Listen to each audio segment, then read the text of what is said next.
Jangan lupa untuk subscribe YouTube Berazamkom dan pastikan untuk menyalakan notifikasinya. Kepala LRT wilayah 10 yang saat ini masih Sumatera Barat, Jambi, Pekanbaru, dan Riau. Itu saat ini. Nah, sebentar lagi ini kita sudah menonton Kemendikbud nomor 60. Ini memecah menjadi LRT 4, LRT 17. Nah, LRT 17 ini sudah sah ditekan oleh Menpan dan ini adalah Pekanbaru dengan Kepri ya. Dulu dari berapa kali Pak ya ketemu dengan saya dan yang lainnya, karena ini kan bukan bolanya bukan dari Kemendikbud, bolanya kan harus dengan Kemenpan dan yang lainnya, sehingga kami ya itu tadi terus memperjuangkan, dan alhamdulillah saat ini secara SOTK sudah sah. Nah, cuman untuk membentuk SOTK itu setidaknya ada 5 hal yang harus kami persiapkan. Pertama adalah terkait dengan yang akan membuka jalur. Yang akan membuka jalur itu berarti harus ada yang bersih-bersih dulu nih. Dan harus bersih-bersih. Tapi rumahnya sudah ada, tapi yang bersih-bersihnya belum ada. Nah, kami saat ini sedang mencari-cari terkait dengan siapa yang akan membuka jalur Bapak Ibu semua. Tentunya kami harus menetapkan dulu namanya PJ Kepala LRT Wilayah 17. Dan saya mengucapkan terima kasih, sebetulnya banyak surat yang kami terima, baik itu dari Pemprov dan dari APTI dan yang lainnya terkait dengan pencalonan Kepala LRT 17. Nah, cuman kami mohon maaf karena ini untuk saat ini yang membuka jalur ini harus betul-betul yang memang bisa mengkoordinasikan terkait dengan hubungan antar satker di yang pertama dari Kemendikbud, kemudian hubungan antar kementerian dan juga hubungan dengan Pemda. Nah, oleh karena itu sampai saat ini menjadi tanggung jawab saya terutama sebagai direktur kelembagaan itu mencari siapa yang memang bisa sebagai pembuka jalur dulu. Karena membuka jalur itu juga tidak mudah Bapak Ibu. Pertama, orang itu kami tunjuk dia itu bukan menjabat sebagai definitif, dia harus menyiapkan, merapihkan dulu tempatnya sebelum pejabat yang sebetulnya itu datang. Jadi dia itu harus mencari yang namanya SDM, perangkatnya. Jadi yang pertama kan membuka jalur dulu. Yang kedua adalah yang tadi sampaikan dari 5 hal, mencari perangkatnya. Perangkatnya pertama berarti harus ada yang menyiapkan administrasi dan keuangan. Nah, inilah yang nanti tentunya kami sangat berharap dari pihak LRT 10 ya Bu Kalem ya. Kami tadi juga sudah koordinasi LRT 10 dengan pihak Pemda. Kami sangat berharap nanti yang menjadi SDM dan yang lainnya bukan dari Padang, bukan dari apalagi dari Jakarta, adalah notabene-nya SDM dari putra daerah yang ada dari Pekanbaru khususnya. Oleh karena itu kami akan meminta, kalau rekrutmen baru rasanya tidak mungkin Bapak Ibu semua. Kami akan meminta kepada Pemprov Riau untuk SDM-nya yang bersedia pindah ke LRT 17. Nah, ini juga kami harus petakan. Kami ada namanya peta probis, peta SDM. Setiap LRT itu sudah punya struktur ya Bu Kalem ya. Struktur itu berarti dia ada kepala, kemudian dia ada kabag umum, kemudian ada namanya Kapokja. Kapokja pun itu meskipun kewenangannya di kepala LRT, tapi itu sebenarnya sudah standar ya. Ada Kapokja kelembagaan, ada Kapokja sistem informasi, ada Kapokja SDM, ada Kapokja dan seterusnya lah. Itu yang harus ada yang memang struktur yang akan menggerakkan LRT. Nah, Kapokja ini tentunya harus disiapkan oleh PJ itu dulu.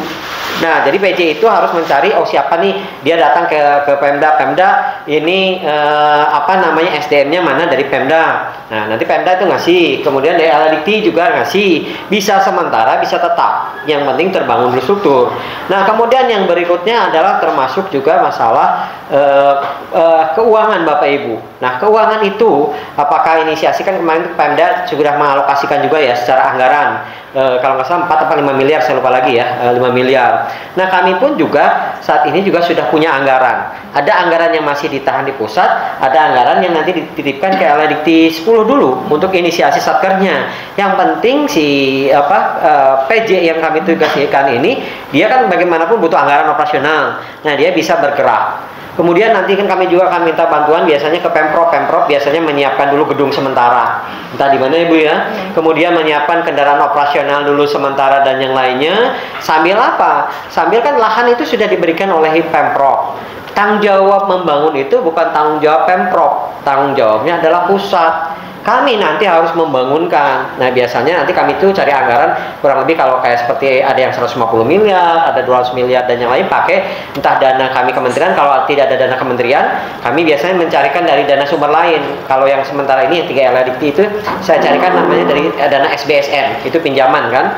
Yang penting adalah terbangun di situ. Yang tahun ini kami baru resmikan adalah dari LLDT 17, sebelumnya LLDT Aceh, yang tertunda adalah LLDT Biak 14 karena itu ada masalah di Papua. Nah, itulah yang sebetulnya sudah kami siapkan. Saat ini saya belum bisa mengalokasikan dulu anggaran untuk pembangunan karena DED-nya juga belum ada ya Bu ya. Nah, DED itu syarat untuk bisa mendapatkan uang. Nah, DED itu menjadi tanggung jawab siapa? Menjadi tanggung jawabnya PJ Rektor yang ditunjuk. Jadi PJ Rektor itu berat, PJ Rektor maaf. PJ Kepala Lembaga. Jadi PJ Rektor itu PJ Kepala Lembaga itu dia harus menyiapkan SDM, dia harus menyiapkan dulu tadi komunikasi dengan Pemda dan yang lainnya. Kemudian dia harus menyiapkan infrastruktur sampai minimal bisa mulai berdiri lah. Dia kan masih ini LLDT 17 ini masih baru lahir namanya bayi kan masih merangkak, belum bisa berjalan apalagi berlari ya, sampai dia bisa tegak kepala dulu dan yang lainnya. Nah, setelah itu adalah apa? Baru yang namanya setelah terbentuk struktur ya, baru kami membuka yang namanya bidding. Itu setingkat eselon 2 open bidding. Open bidding itu silakan terbuka bebas. Mau dari teman-teman dari Pemda, mau dari luar seluruh Indonesia dari Aceh sampai Papua boleh melamar menjadi kepala LLDT 17. Tinggal diikuti, kemarin saya baru menetapkan LLDT 5 ya Bu ya, LLDT 5 di Jogja itu karena kosong.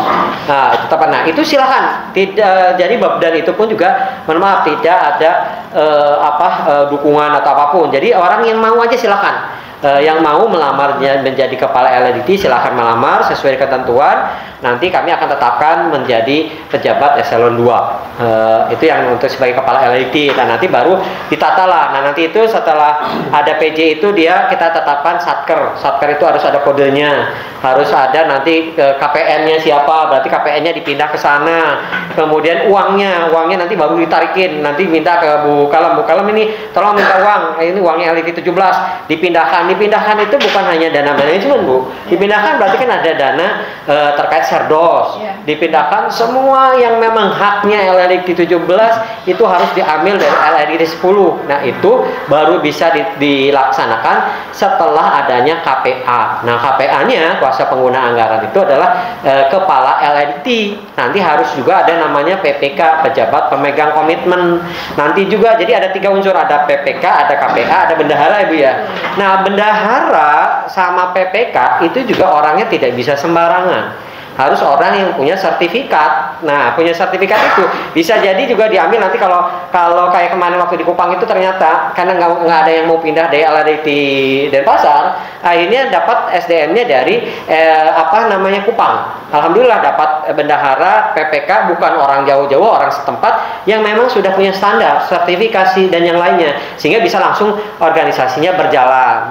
Nah, disitulah yang kami tata dulu. Nah, nanti kalau sudah berjalan, sudah ada pimpinannya, ada kepala LLDT, ada kabag umumnya, ada organ-organ pelengkapnya, barulah Bu Kalem ini bisa melepas LLDT 17 berpisah dengan LLDT 10. Nah, itulah langkah-langkah yang sedang kami laksanakan saat ini. Jadi ini besok saya dengan Bu Vivi Kepala Biro Perencanaan, dengan Bu Inneke Kepala Biro Hukum, dengan Bu Kepala Biro SDM itu akan menyusun langkah strategi jangka pendek, jangka menengah dan jangka panjang untuk kesiapan LLDT 17 beroperasional. Tapi selambat-lambatnya sebelum Desember 2023 itu sudah siap secara operasional satker, tapi masih PJ, pejabat sementara. Nah, tahun depan kami biasanya memberikan waktu selambat-lambatnya paling lama 1 tahun. Paling lama ya, bisa lebih cepat, bisa lebih lama tergantung si pembuka jalur ini, PJ ini. Nah, saya sudah sampaikan kemarin ke Bu Sekjen, dan nggak mungkin direktur pelembagaan karena saya pun juga sudah banyak jabatan, nggak mungkin lagi dirangkap-rangkap. Kemudian saya kemarin juga sedang mencari dan yang lainnya, kemungkinan saya kemarin baru mengusulkan Bu Kalem sebagai PJ sementara karena beliau tahu dan nanti memisahnya itu mudah ya Bu ya. Ini baru usulan, belum tentu juga bisa diterima. Nah, kami saat ini sedang memang mencari siapa yang memang bisa membuka jalur untuk menunggu yang disebut dengan Satrio Piningit. Satrio Piningit itu siapa sih yang akan menjadi kepala LLDikti? Dari Bapak Ibu di ruangan ini juga boleh kok mengusulkan saya mau jadi kepala LLDikti, silahkan. Terbuka kesempatan dan yang lain-lainnya itu lebar untuk jadi kepala LLDikti, tidak harus ini dan bukan hanya kami membuka bukan hanya untuk teman-teman di Pekanbaru, tapi kami berharap sih ada dari Pekanbaru, seluruh Indonesia. Kami buka kesempatan lowongan karena tadi untuk jabatan eselon 2 itu dibuka untuk umum, itu seperti itu. Jadi itu mungkin perlu kami tekankan bahwa yang pertama SDM-nya, kedua adalah sarana prasarananya, kemudian ketiga ada perangkat, yang keempat adalah keuangan, yang terakhir adalah gedung. Gedung itu menjadi tanggung jawab saya, Bapak Ibu semua. Mau dibangun seperti apa LLDikti itu tadi tergantung desainnya ya, tergantung DED-nya dan yang lain-lainnya. Nah, nanti itu tugasnya dari pimpinan PJ itu akan mendesain.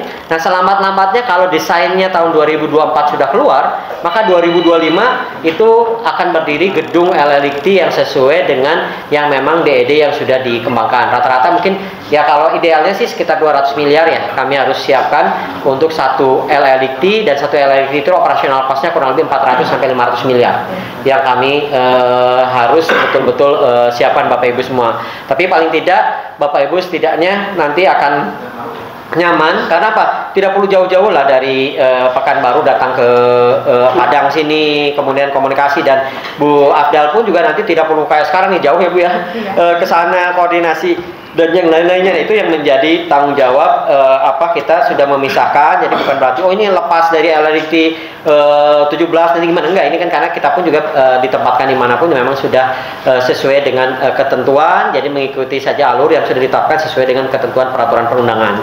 Jadi ini mungkin itu yang terkait dengan informasi pemisahan LLDikti 17, dan mudah-mudahan dalam waktu 1-2 hari ke depan kami sudah bisa memutuskan satu saja dulu sekarang ini, yang paling pertama dan utama, siapa yang akan memimpin sementara. Apa kalau memang memimpin sementara, karena saya tadi kemarin itu sudah menandatangani Bu Abdal ini jadi rektor Unbari ya. Nah itu jadi PJ. Sebenarnya beliau sedih Pak, Bapak Ibu semua, bukannya seneng gitu loh, karena kan Unbari belum selesai masalahnya.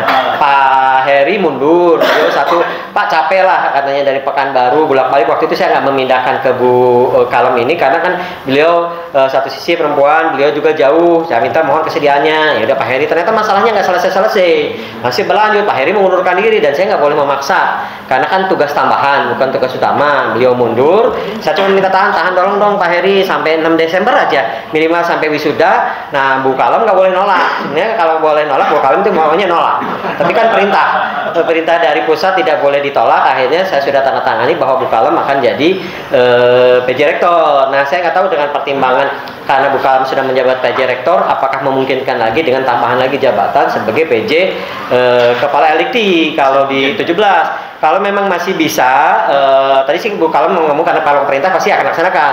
Cuman pertimbangan pimpinan itu belum tahu. Saya kemarin itu saya sudah mengusulkan besok akan diputuskan di Rapim apakah Kepala LDikti 10 akan menjabat LDikti 17 sementara membuka jalur, atau kalau enggak ya saya juga masih belum ketemu Pak. Saya itu udah berapa hari ini siapa yang jadi buka ini dulu, buka jalur gitu loh. Nah kalau udah buka jalur, udah ada gedung, ada apa. Nah kami belum komunikasi dengan Pemda. Nanti yang komunikasi dengan Pemda itu biarlah PJ Kepala LLDikti. Nah termasuk anggaran, termasuk dan yang lain-lainnya. Nah itu mungkin Bapak Ibu sekali lagi kita bersyukur LLDikti 17 sudah terbangun. Yang kedua mohon kiranya berkenan karena Bapak Ibu PR saya itu ada 3 yang utang tahun ini kelembagaan.